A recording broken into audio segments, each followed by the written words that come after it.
Right. So welcome to everybody. This is the third in our series, sort of exploring the beginnings of the five maturities. I welcome you to the call. It's nice to see, again, some familiar faces and names.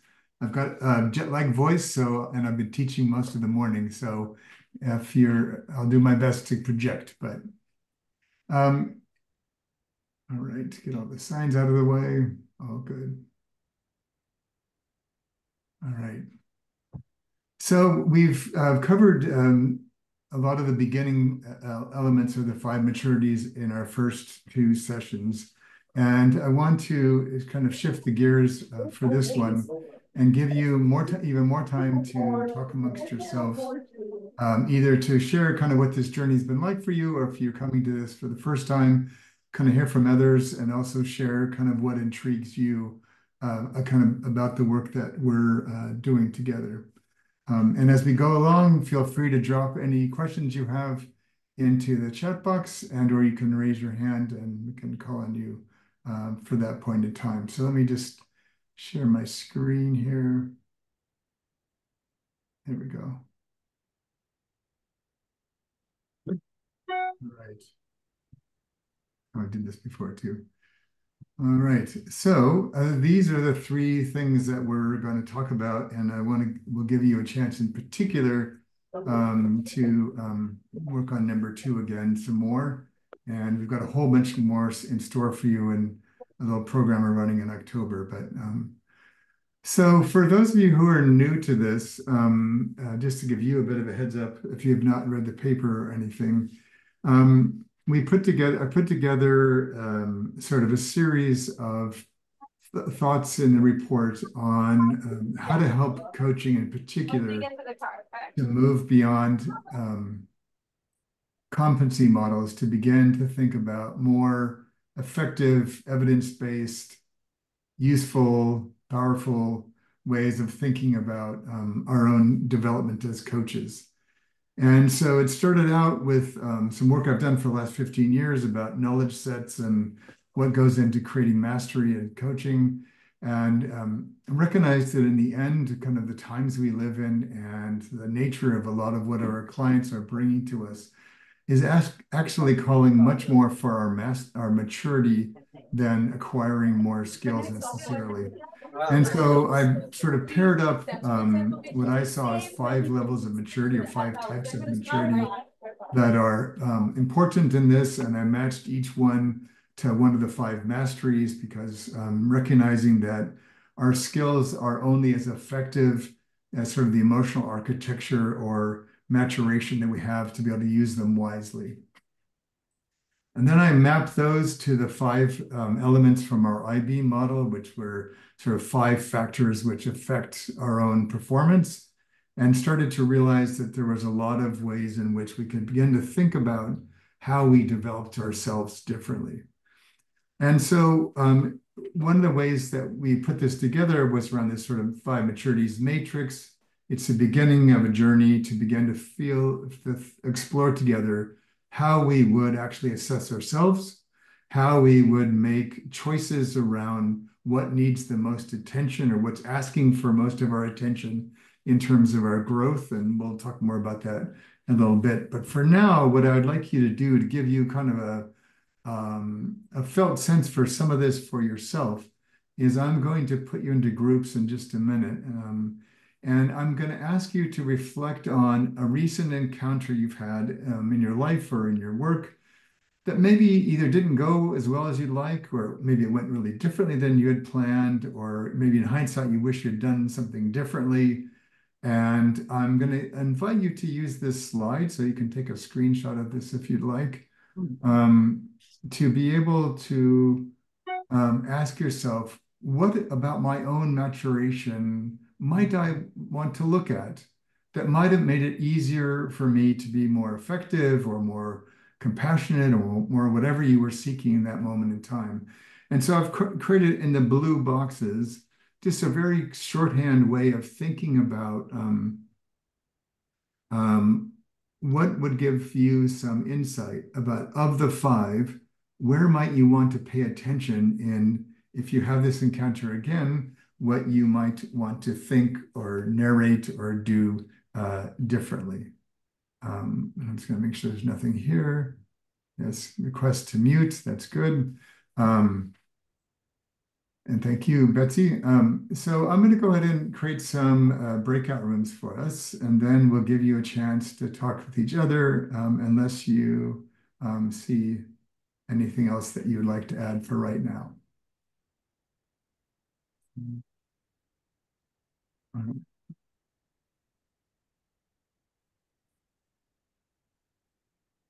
Okay, perfect. All right, we'll create those. We'll give you some time. We'll give you 30 minutes. You have a good chance to chat to each other. And we're going to open up the rooms. And again, feel free to take a picture of the screen if you'd like. Otherwise, you should all have invitations to join the room. So we had a few people join while you all were in your breakout room. So we've sort of caught them up, and I just want to use this time to see if anybody would like to share something that emerged for them in their conversation that feels important today. So you can either raise your hand, or if you want, you also can put something in the chat box.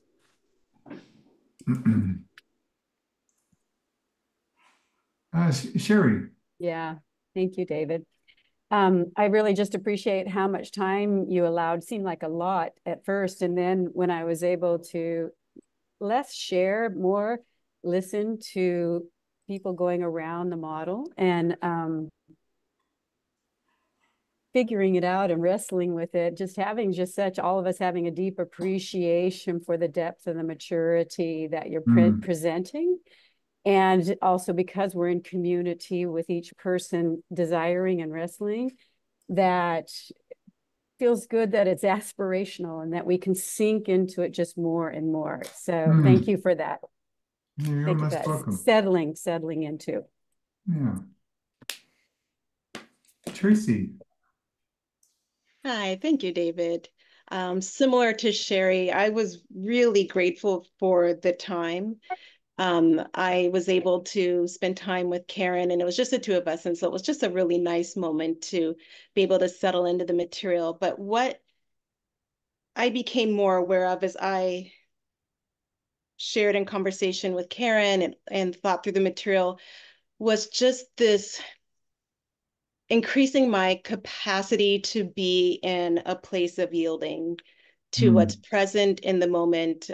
We talked actually more about our personal experiences and how this material was manifesting in our lives, but both there and with my clients, what do I need to yield to in the moment so I can receive what's there, that I can allow in myself to surface, to share in that moment. We talked about this concept of recycling, and so whatever we're bringing, allowing that to be recycled and transformed into something that we have no idea of what that is, but just yielding to whatever shows up there. So just this sense of being able to be in this place of yielding, to just allow whatever needs to happen to be able to have the space to do so. Yeah, thank you. I was having a really funny conversation with my partner a couple of days ago before I came back to the States, and I'm getting set to move there. And we were just reflecting on, I've known her for 9 years, how different we are now and what's changed for us. And when she said, what do you think we're doing better? And I stopped and I thought, and I said, nothing. And I meant literally nothing. That we have these like flare-ups, as all couples do. And then in the past, we'd be trying to like working it out. And now we just go, and we go, oh, look at that. And then we just wait. And it all falls back down again because we don't try to perpetuate or to prop it up. That just a matter of holding space and time. And then we realized that whatever that was just some absurd momentary construction. And I started to think about how this sort of deep level of trust we're being invited into, that takes us away from our obsession with I've got to learn more and have more models and have more tips and techniques, and those can be useful, and it's helpful to have them for the times when they're helpful, but that time and patience and presence goes far longer and far deeper than we often appreciate. So, any other experiences or thoughts that came up for you that you'd like to share or ask? Okay, Dave. Oh, Brenda, hello. I'm muted? Okay. Yeah, you're all good. Right. We had a good time. My group, what I realized is that in going through the model that we can't just turn off or switch off maturity. For example, being a coach, we're mature. And when we're dealing with family members, for example, our parents, and and we come up against these brick walls with them, we still need to step back and apply that sense of maturity in how we handle situations with them. Yeah. So that came to light for me, really. Yeah. Yeah. If you think back to, again, things that we wish had been differently, it wasn't like we suddenly became dumb or forgot Yes. what we know. It was because we couldn't self-regulate. We were trapped in our own story. We were in a bad mood. There's all kinds of reasons. And yes, there are times when learning new things, it can be helpful to you. Yeah. But in reality, it's more about how we are, who we are, Who we are, yeah. what we know and don't know. Mm. Ellen, I see your hand up. Hi. Hi. Yeah, I was curious, from the first model and then, the blue boxes with the observations. Yeah. How did that process, did you see the whole process way early? Or was this like an evolving to address, what you didn't see or what, how did that evolve in the process, David? I'm curious. It was, as I've shared with many of you, it's the paper that this was all in is sort of a hybrid paper. It's not just one thing, but it emerged sort of serendipitously. But in the course of doing that, I was able to reflect on papers I've written over the last 15 years about coaching and coach development, and particularly around evidence base, knowledge base, etc. But then as I started thinking more about where my life and my work had taken me over those 15 or 20 years, I started to realize that my greatest passion is really developing human beings. It just happens that many of them are coaches. But I started to think about then, we had this model called the I-beam model, which was sort of factors of performance. I've railed against competency models for as long as I've been alive. And I started to realize that mastery itself has more layers than just competency, but even more that the emphasis on competency tends to drive conformity because people want to adhere to somebody else's sense of what you should be doing, which as a beginner is helpful. You want to know that they have the basics, but beyond that's not so useful.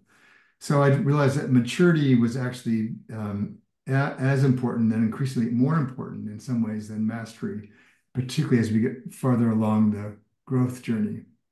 And then I started to realize that each mastery was based on a maturity that actually would allow us to be wise and grounded enough to use our capabilities well.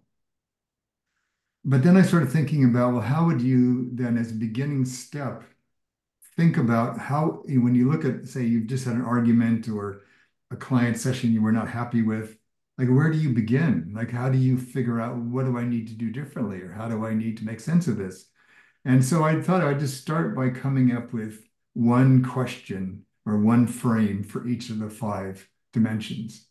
And the one I started with in all those was actually the spiritual maturity, because I realized that in the 2 decades I've been teaching narrative coaching and traveling all over the world with narrative coaching, one of the most common comments I got was, how did you even see that? Like, we didn't even see what you're doing, let alone understand what you just did, because they didn't recognize it as traditional coaching. And I started to realize that the gift of sight that I bring to coaching, I've had my whole life. And that most of what causes coaches to stumble is not lack of skill or intent or care. It's lack of, they don't even see what's actually happening here. And so I just started to realize that, but sight is a function of maturity. Can I recognize my own blinders? Can I let go of my stories about what I think is happening or should be happening to see what's actually happening? Can I allow myself to be present to things I find difficult? Um, and so I just came up with these five. There's other blue boxes you could easily create, and I have created, but those are the ones that felt like good starting points for people exploring the five maturities. Thank you. It's brilliant. You're welcome. Is there anybody else? Indy, yeah. Hi. Something that's occurring as I'm listening to you, David, and thinking about our group share. Our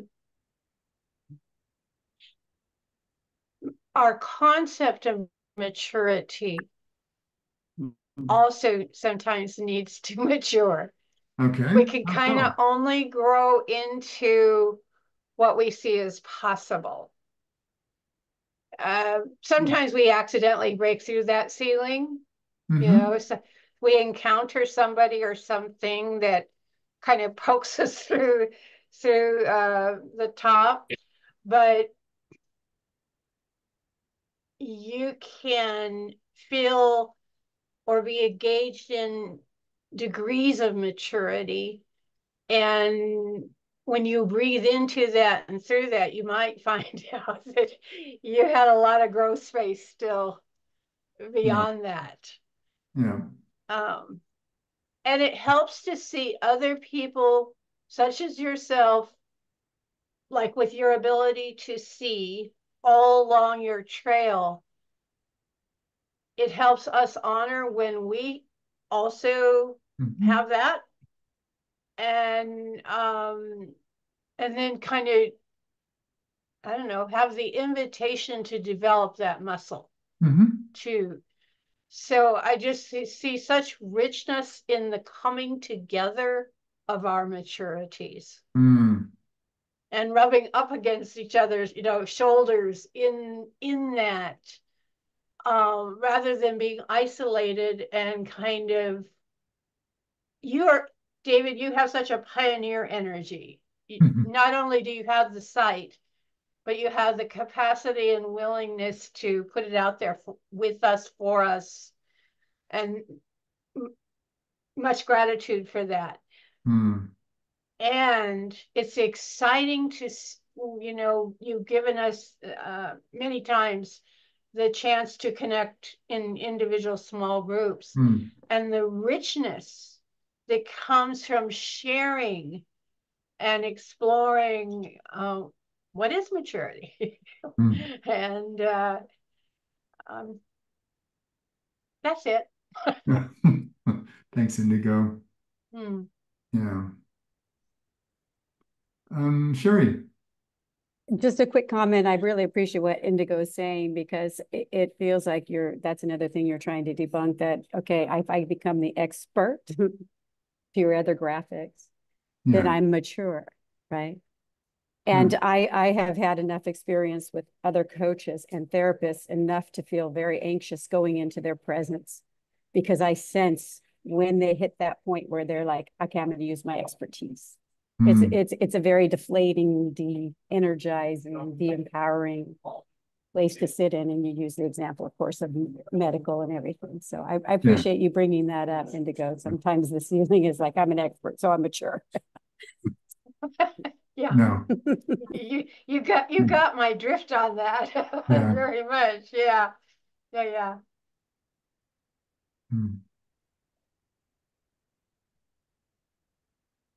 All right. Cool. Let me go ahead and share the screen again. Yeah, so here we go.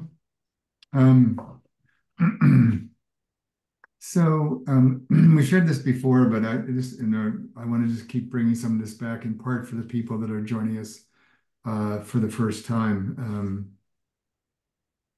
And I feel like even for us as practitioners, it's not always an easy time to be alive. There's a lot of tension, um, and so I started to realize that all the things. I think there was one of the things that I learned from my 18 months of long COVID was with how to survive with brain fog badly. And I started to realize it was really the quality of who I was and how I was approaching this was helping me more than much of anything. But that so much of what we're capable of doing, particularly as we progress in our career or our practice, is much more about the maturity of who we've actually become. And the same thing is true for our clients. So one of the main points I make in the paper is that our fundamental, in some ways, like I would argue, our only job is to help our clients mature. And so one of the hypotheses that I make in the paper, and I've got, I think there's a slide a little bit later on this, but for me, that requires us in some ways or invites us to begin to let go of form and focus more on function. And to figure out within integrity, what does this human being need most from me right now? And how can I show up to offer that to them? And what that's called is of less interest to me because they might need things that I'm very good at that don't fit in the box of what they hired me for. But with their permission, I might take them to a place, say, as a grief counselor, that might be exactly what they need. Is it coaching? Maybe, maybe not, but that isn't not a relevant question in this. And so that's part of what I want to explore is how do we create accountability, authenticity, agency? How do we bring these together in some new ways that we're not like random cowboys and cowgirls on the Wild West, but we're actually showing up with a level of maturity that allows us to be agile in ways that are going to be important for our clients. So in our upcoming series, we're going to explore this in great depth, but I want to just introduce this to you. And I'm going to give you a chance to have a conversation with each other for a little bit, and then we'll, yeah, and then we'll sort of wrap this up for today. But what I want you to do is I'm going to put you back into some groups again, and I'm just going to, you'll have these slides, they'll be in your, they'll be part of the resource center for this that you have access to afterwards. You can look at more of these and we'll again cover them more of them in depth in October, but I want to just invite you to focus on the first question, which is when you think about this sort of you can use the same story from the first exercise if you'd like, or you can pick a new one if you've got more than one encounter that you might do differently next time. And I want you just to sit for a minute in your small groups before anybody talks and just ask yourself, what pattern of mind did this interrupt? You could exchange the word story, like what story did it interrupt? Pick out, if pattern doesn't work for you, pick a different word. But what was it? What was the invitation / interruption that caused you to realize if I move through this well, I think this is an invitation for me to grow. But I want you to stop with the first one. What was the interruption? What did it invite your attention to? And then we'll go from there. All right. So I'm going to get our groups ready again. And we'll give you just 15 minutes this time.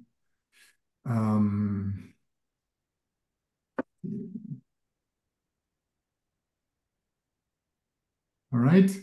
So you have these relationships formed now for the most part. So you should be able to just dive right in.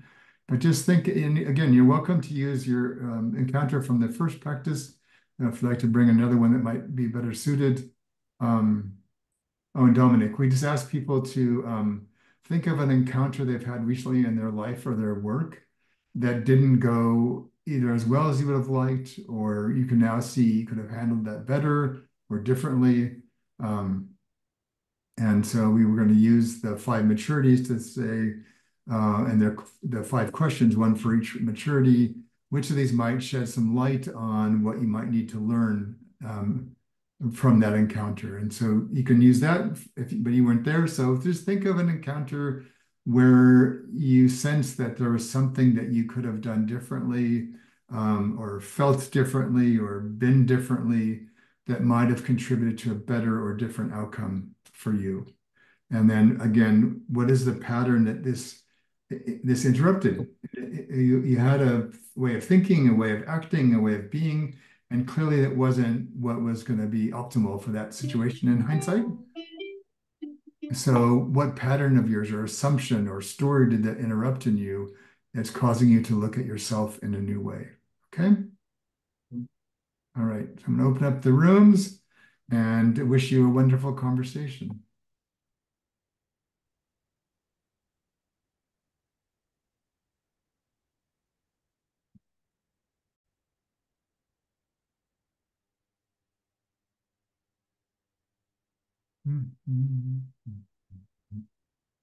Oh. Here you go. There we are. All right, so we've just got a bit of time left. I'm curious what emerged from these brief conversations about pattern interruption and its role in helping us mature, sometimes in spite of ourselves.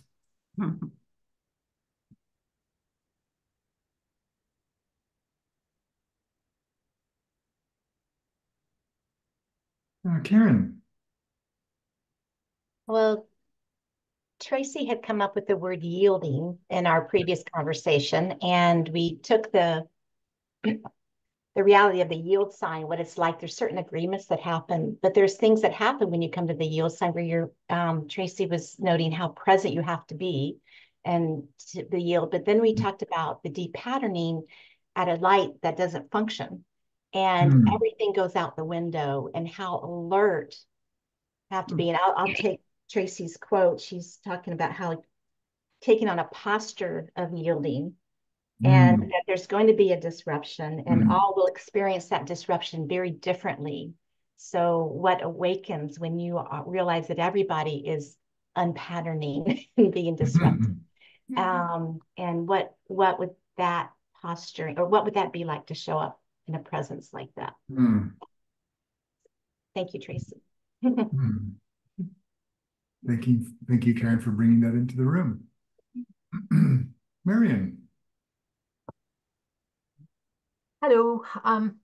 There are two things that are of interest to me, more than two, but these two things I want to mention from our group. Discovering, figuring out, discerning, I think would be the right word, in when with other people, what is yours to learn and what is mine to learn. Yeah, what's yours to learn and what's mine to learn. And right now I don't remember what the other thing was. I'll have to get back to that later. Okay, well, maybe one of your group members can chime in and help you remember. But while we're waiting for that, I'll turn it over to Candida, and also has her hand up. Yeah, thank you very much. We had a really wonderful conversation, and actually that what's yours to learn, what's mine to learn, we had that in the first part, like the first part early on, and that's really kind of delineating those two parts felt really important. Now, what we talked about in our group in the second round was we kind of thought like, where does the body sit in all of this? Because you can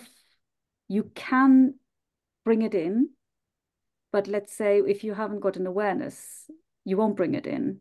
And we just played around with that a little bit, and we were at that point where we all just kind of shared our ideas, but we all said we would like to hear what you or others have to say about that. Yeah, I think it's vital. I think there's something important about the body in each of the five maturities. Again, so think, for example, social maturity. So how do we hold ourselves in relation to others? and our maybe a size difference or a privilege difference or a voice difference or status difference, and kind of how do we move ourselves through time and space, particularly when we interact with others who might be different than us. And then how do we, as ourselves, like say, if you look at contextual maturity, how do we grow our capacity to sense at many more levels what's actually happening in a conversation? And what of we know, what of that which we know would actually be useful, if anything? And so I think for me, these started many moons ago as sort of intellectual academic sort of distinctions, helping us think about knowledge in a more nuanced way. But now the five maturities are moving into a much more of a psycho-spiritual space about how we move through time and space with ourselves when we're interacting with others. And going back to an earlier example, as I'm in the process of moving to Amsterdam, which has more bikes than cars and more bikes than people. And you learn there's a very official rules of the road for bikes, but you watch them. It's like recording things that are well choreographed and then speeding it up by a factor of 5. Their ability to navigate multiple intersections at the same time is just a wonder to behold, because they've done this for so long. They've built the trust. Every now and then you get the tourist that's confused and like in Ted Lasso standing in the wrong place at the wrong time. But by and large, they themselves have figured out how to use their body to move with the greatest amount of efficiency and regard as they're riding their bikes together. Yeah. That's cool. Yeah. And to Joanna, to your point, so I've spent a lot of time in Australia. I've worked there, I've lived there. And a lot of this, my origins of this comes from my years of time spent in nature. And a lot of what we're trying to do is to recognize the ways in which, for commercial reasons or cultural reasons, we try to import a structure on time and space that may or may not be fit at all. And so a lot of this is trusting what is the organic nature of the flow that we're in, and how do we participate in that? Or how do we allow ourselves to be invited in as a participant? And so I think it's a really important question. There's been a request to put the slide up, so I'm going to do that again just so you see that again. Those of you who want to do that. So when we come back and when we have our program in October, it's just a 6-week sort of immersion in some of this. We're going to focus on this particular slide, but help you actually work through one of your patterns over 6 weeks to help you really get deeper insights into where you most want to focus your growth, or where your life is inviting you to focus your growth these days. Marion. I thought of it, what I had Excellent. before. How does one manage oneself when other people are behaving badly? Carefully. Yeah. And so what does that mean? There was also a theme of Mr. or Ms. Fix-It going on in our discussion. Yeah. So I've been exploring more deeply the principles of Taoism again, and one of their sort of mantras is to stop trying to improve things. And so for me, a lot of the pattern that is interrupted for many of us is all the shoulds that we've inherited or taken on in our life. I should be this, or I should not be that, or I'll do better, or they'll like me more, or I'll be more successful, or all whatever. And so a lot of what we're doing in this work for ourselves first, and then for our clients, is helping them get the noise out of their head or the congestion out of their heart, so they actually can be more present to what's actually happening, what's actually true for them, what they actually really authentically would like to have be different. And so There's much less in this work around pushing towards something and more about pulling more clarity towards ourselves and recognizing the patterns that either we need to consciously interrupt ourselves, which is what happens when we get on board with this, and/or life has interrupted us on our behalf. And I've always been really taken by Fritz Perls' obsession with the notion of frustration. And Carl Rogers had the same, was that 80 years ago. The essential role of frustration handled well in our own development.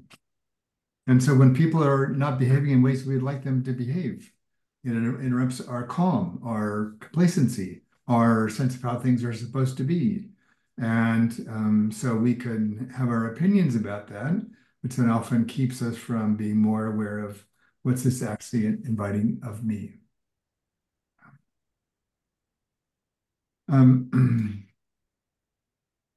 So I just want to, yeah. So the whole purpose of these sessions is for us, let me just stop sharing, and I can see you. The whole purpose of these sessions is to give you a sort of a taste of all this, see what resonates for you, what intrigues you. Yeah, and Hedi's, your point is well taken. So just because I feel like we're being called into spaces that we're not quite sure what to do with yet. We recognize we need to change. We recognize that our professions or industries need to change. And I've got ideas about that, but those are mostly I've got questions and frames to kind of look at what we have and ask ourselves, what could we be doing differently? And how do we contribute to that? So we actually free ourselves and our clients to be and work differently. And so, yeah. And where's Joanna? There's Joanna.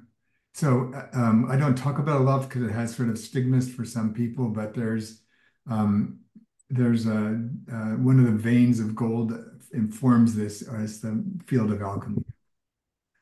And we live in a time that's highly and somewhat artificially polarized. And so I think this way of working will be increasingly important. Any final comments or questions before we call it a day? David, this may be too big a question, but can you just say a few words about what you mean by alchemy? I'm guessing it's not the medieval quest for gold. Yes, it is, but in psychological terms, not mineral terms. They weren't looking for gold either, but we sort of imagined they were. It's recognizing that the path is, so if you go back to the sort of Carl Jung 101. So the first half of our life is building up who we think we are. The second half of our life is incorporating all that we think we're not. So he would say our inferior functions. So the path for us to mature is not more of what we have now. It often takes us into places that are unfamiliar to us, or we've avoided, or we don't like. Many of us end up partnering with people that challenge us. Why? Because they have things that we sometimes envy and or wish we had more of ourselves, or we judge them for the things we actually secretly are judging ourselves for.